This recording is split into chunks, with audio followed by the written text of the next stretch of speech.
بسم اللہ الرحمن الرحیم۔ شروع اللہ کا نام لے کر جو بڑا مہربان نہایت رحم والا ہے۔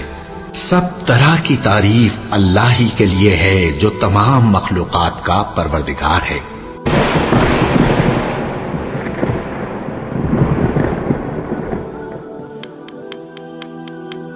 السلام علیکم محترم ناظرین، استقبال ہے آپ کا میرے یوٹیوب چینل قمر شفیق میں۔ محترم ناظرین، آج میں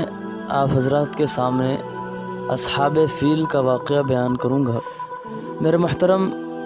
ناظرین کرام، حضور اکرم صلی اللہ علیہ وسلم کی پیدائش سے صرف 55 دن پہلے یمن کا بادشاہ ابرہہ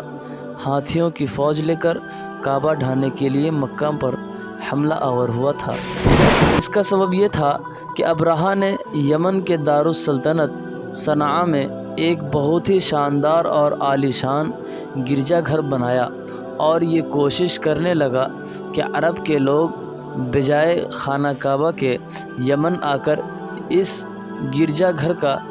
حج کیا کرے۔ جب مکہ والوں کو یہ معلوم ہوا تو قبیلہ کنانہ کا ایک شخص غیظ و غضب میں جل بھن کر یمن گیا اور وہاں کے گرجا گھر میں پاخانہ کر کے اس کو نجاست سے لت پت کر دیا۔ جب ابرہہ نے یہ واقعہ سنا تو وہ طیش میں آپے سے باہر ہو گیا اور خانہ کعبہ کو ڈھانے کے لیے ہاتھیوں کی فوج لے کر مکہ پہ حملہ کر دیا، اور اس کی فوج کے اگلے دستے نے مکہ والوں کے تمام اونٹوں اور دوسرے مویشیوں کو چھین لیا۔ اس میں 200 یا 400 اونٹ عبد المطلب کے بھی تھے۔ عبد المطلب کو اس واقعے سے بڑا رنج ہوا، بہت ہی غم ہوا، چنانچہ آپ اس معاملے میں گفتگو کرنے کے لیے اس کے لشکر میں تشریف لے گئے۔ جب ابرہہ کو معلوم ہوا کہ قریش کا سردار اس سے ملاقات کرنے کے لیے آیا ہے تو اس نے آپ کو اپنے خیمے میں بلا لیا، اور جب عبد المطلب کو دیکھا کہ ایک بلند قامت، روب دار اور نہایت ہی حسین و جمیل آدمی ہے جس کی پیشانی پر نور نبوت کا جاہ و جلال چمک رہا ہے، تو صورت دیکھتے ہی ابرہہ مرعوب ہو گیا اور بے اختیار تخت شاہی سے اتر کر آپ کی تعظیم و تکریم کے لیے کھڑا ہو گیا اور اپنے برابر بیٹھا کر دریافت کیا کہ کہیے سردار قریش، یہاں آپ کی تشریف آوری کا کیا مقصد ہے؟ عبد المطلب نے جواب دیا کہ ہمارے اونٹ اور بکریاں وغیرہ جو آپ کے لشکر کے سپاہی ہاک لائے ہیں، آپ ان مویشیوں کو ہمارے سپرد کر دیجیے۔ یہ سن کر ابرہہ نے کہا کہ اے سردار قریش، میں تو یہ سمجھتا تھا کہ آپ بہت ہی حوصلہ مند اور شاندار آدمی ہیں،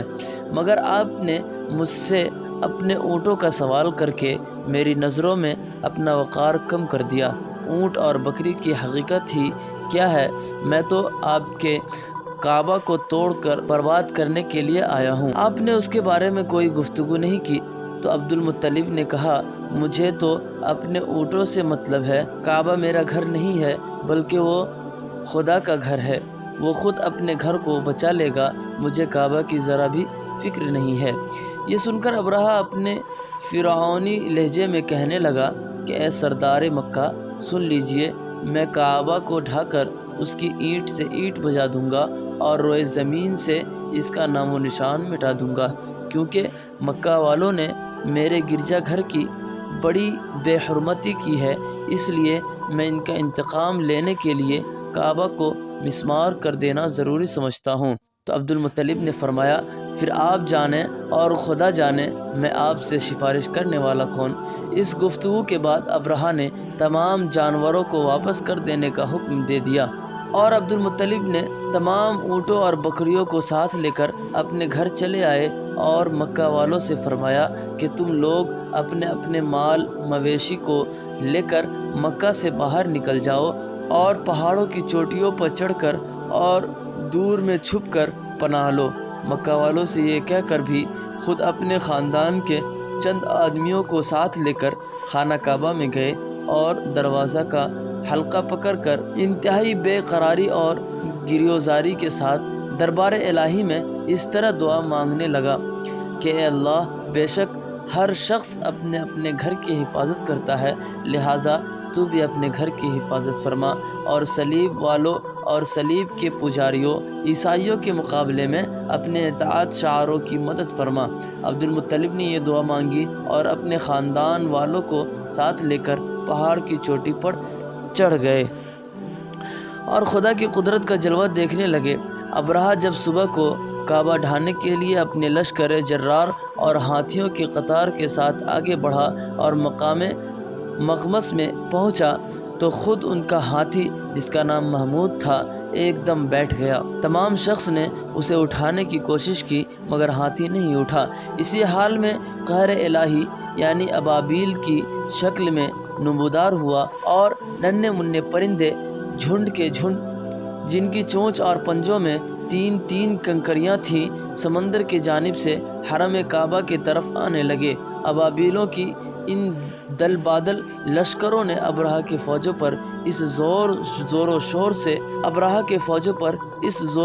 سے پتھر بازی شروع کر دی کہ آن میں ابرہہ کے لشکر اور ان کے ہاتھیوں کے پرخچے اڑ گئے۔ ابابیل کی اس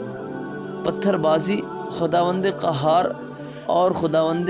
جبار کی قہر و غضب کی ایسی مار تھی، جب کوئی کنکری کسی ہاتھی کے سر پر پڑتی تھی تو وہ اس آدمی کے بدن کو چیرتی ہوئی ہاتھی کے بدن سے پار ہو جاتی تھی۔ ابرہہ کے فوج کا ایک آدمی بھی زندہ نہیں بچا اور اس کے سب ابرہہ اور اس کے ہاتھیوں سمیت اس طرح ہلاک و برباد ہو گئے کہ اس کے جسموں کی بوٹیاں ٹکڑے ٹکڑے ہو کر زمین پر بکھر گئیں۔ چنانچہ قرآن مجید کی سورہ فیل میں خداوند قدوس نے اس واقعہ کا ذکر کرتے ہوئے ارشاد فرمایا، نے نہیں دیکھا کہ تمہارے پروردگار نے ہاتھی والوں کے ساتھ کیا کیا؟ کیا اس نے ان کا داؤں غلط نہیں کیا؟ اور اس نے ان پر جھنڈ کے جھنڈ پرندے چھوڑ دیے جو ان پر کھنگر کی پتھریاں پھینکتے تھے، تو اس نے ان کو ایسا کر دیا جیسے کھایا ہوا بھس۔